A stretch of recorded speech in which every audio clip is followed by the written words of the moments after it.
সব আলেমরা বলেছে, কথা বলেন, বলেছে, বলে নাই। কেন?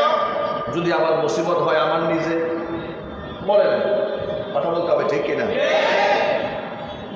ইসলাম বিরোধী কর্মকাণ্ড, রাস্তায় রাস্তায় মূর্তি যখন বানানো হচ্ছিল, সমাজের সব আলেমরা কথা বলেছে।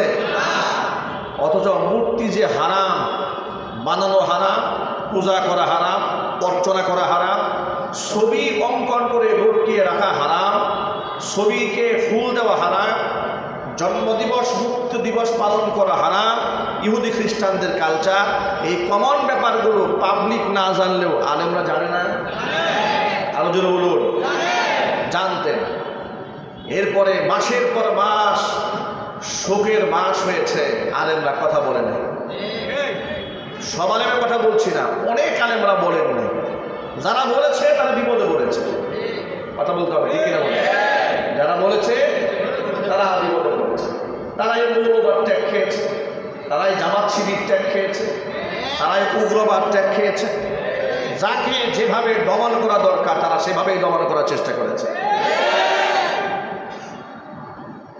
আলেমদের দায়িত্বটা কি তাহলে? আলেমদের দায়িত্ব আল্লাহর বিধানকে লুকানো নয়।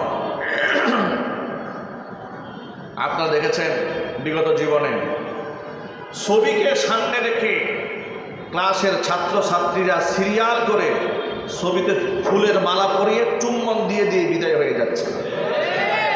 এমন কুফরি সংস্কৃতি বাংলাদেশে তারা চালু করেছে, কথা বলতে হবে, ঠিক কিনা? ভিন্ন একটা ধর্ম বানিয়ে ফেলেছিল আওয়ামে জাহিলিয়াতের আমলে। কি জাহিলিয়াত? আইয়ামে জাহিলিয়াত না, আইয়ামে জাহিলিয়াতের চাইতে আওয়ামী জাহিলিয়াত আরো ভয়ঙ্কর।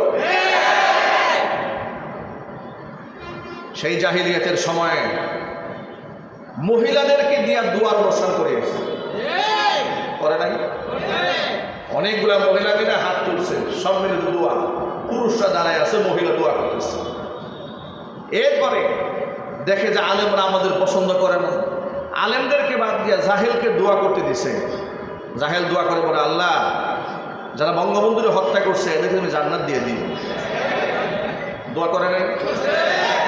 জান্নাত দিয়ে দিই। আরেক জাহেল দোয়া করে বলে, আল্লাহ বঙ্গবন্ধুকে তুমি জাহান্নামে একটা ভালো জায়গা দিয়ে দিও।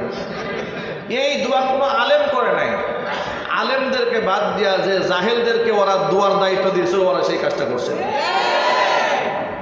আচ্ছা, সমাজে কি আলেম ছাড়া চলা সম্ভব? চিৎকার দিয়ে বলেন সম্ভব। আলেম ছাড়া আপনি চলতে পারবেন না। আলেম ছাড়া চলতে গেলে আপনি পদে পদে হোঁচট খাবেন, বিপদে পড়ে যাবেন, মুসিবতে পড়ে যাবেন। আলেমদেরকে বন্ধু বানায় না, আলেমদেরকে শত্রু বানাবেন না। কথা প্রসঙ্গে